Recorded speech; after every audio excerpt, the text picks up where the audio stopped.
This is the old Cornish fishing port of Mevagissey.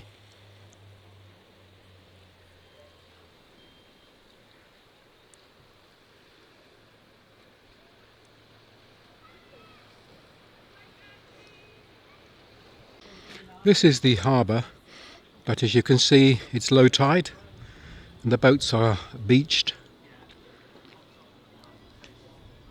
This is the parish church of St Peter in the small town of Mevagissey on the south coast of Cornwall.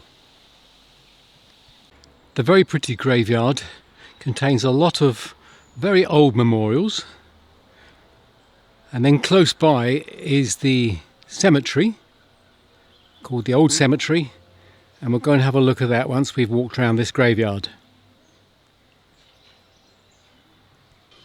Immediately I see this very old stone to the memory of John, the son of Isha and Elizabeth Lully, who departed this life the 19th day of July 1793, aged 1 year and I think that's 6 months.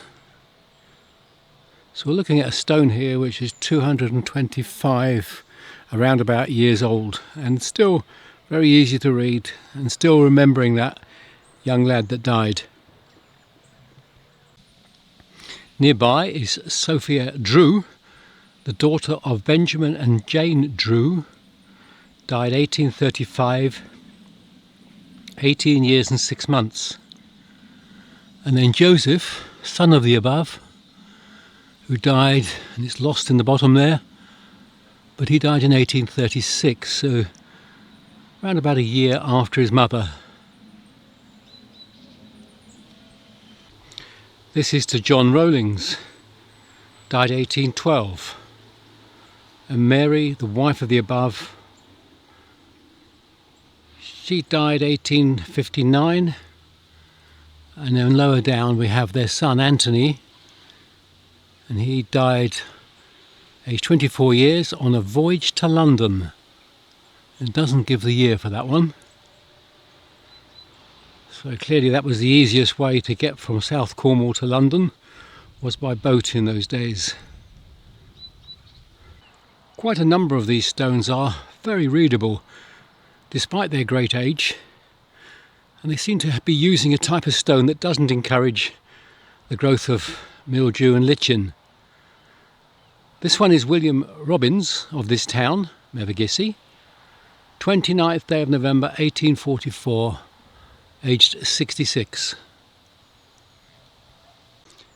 James, the son of John and Elizabeth Fount, well, there's a T above it there, Fount, who departed this life April the 14th, 1793, aged just 8 months.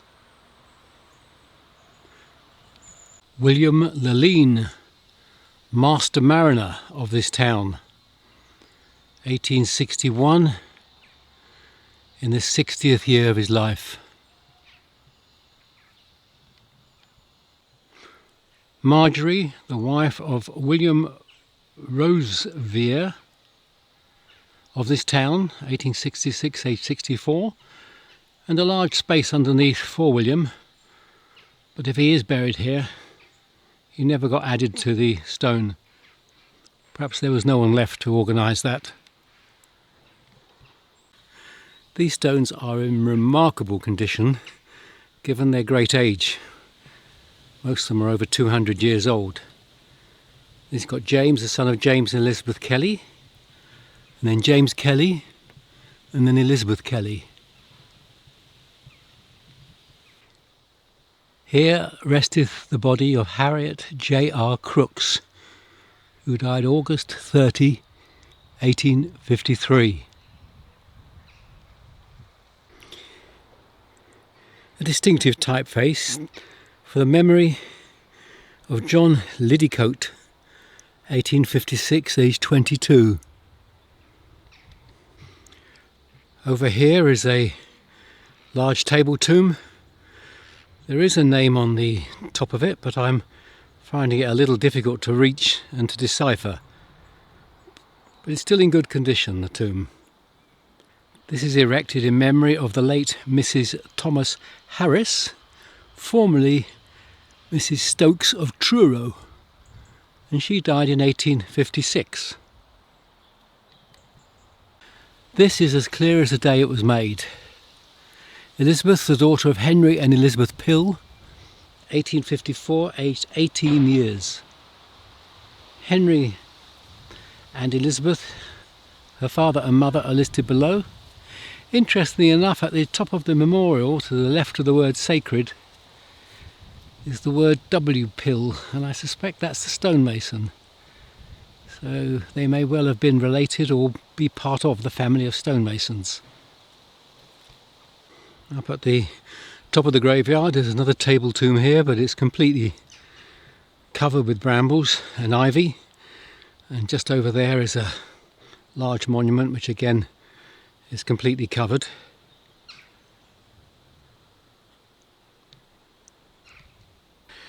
This one has a very clear inscription on the top. Nicholas Leline of this town, 1769 to 1849.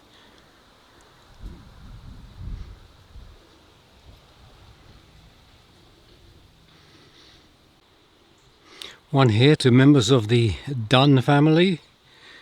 James Dunn, his wife Jane, and their children, Josiah, Jane, James, Walter, Matthew, Edmund, Samuel, Louisa and Cordelyn, along with their dates of death and their ages.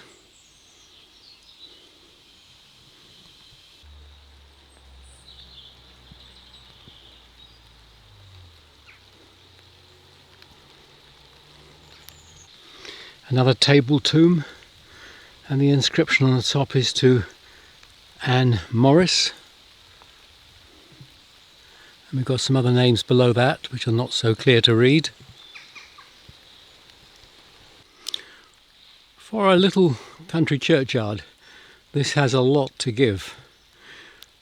Mainly because the memorials are generally around about the 200-year-old mark, and they're still very clear to read. You could spend quite some time here reading through the various surnames, epitaphs and so on. In memory of William Levo, mariner, who departed this life 22nd of September in the year of our Lord 1788, aged 53. John Over. But the interesting part is down below, where it says John, their eldest son, who was lost by the foundering of the sloop Warrington in the Java Straits in 88, 78. He was aged 45.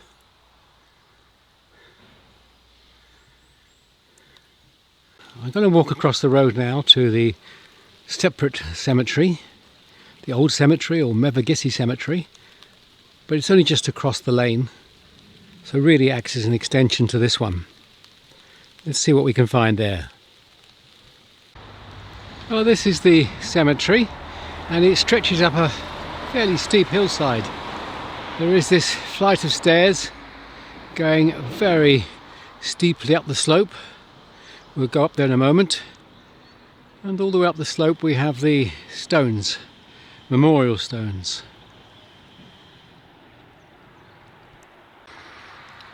We've come forward in time a long way. This one is the first I come to that's readily readable. Richard Martin Paulin, who passed to the other shore, 1901, and his wife Sarah, who died in 1925. This is unusual in that on top of the square memorial stone is a couple of very large stones, pebbles, rounded stones being put on top. But they have been put there deliberately because the surname is embossed on the top pebble, and it's Scilly, S-C-I-L-L-Y. The inscription on the front is difficult to read. On the side though it says Charles Walker Monroe Greer, 1942, aged 92.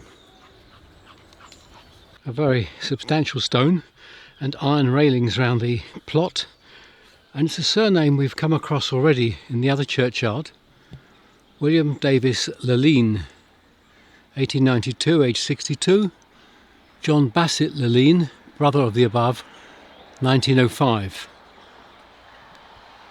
And close by is this one with the same surname, Thomas Leline, 1910.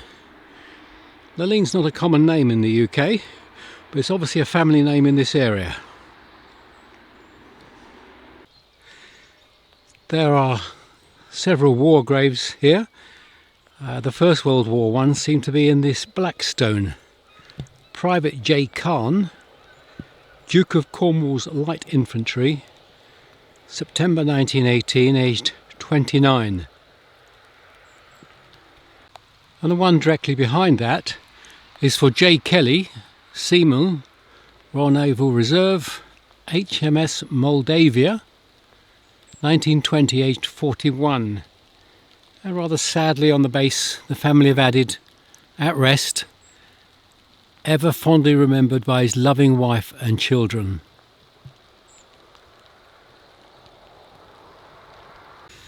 Further up the steps towards the top of the graveyard is a white stone, and this is for World War II. Lance Corporal W.B. Warren, Royal Signals, 1944, aged 19. It's interesting to see that there are some silk flowers at the base of this. So clearly, recently, someone has been here and remembered this. And just above that on the graveyard, A.W. Mills, able seaman, HMS Ulster Prince, 1946, aged 37. And underneath has been added his brother Charles Edwin, HMS Topaz, killed by enemy action, 1941. So that family lost two sons in the Second World War. Well, I've climbed to the top of that long flight of steps, starting to get views across the valley now. You will have noticed for the last so many minutes it's been raining, but we're surviving and the views are still good.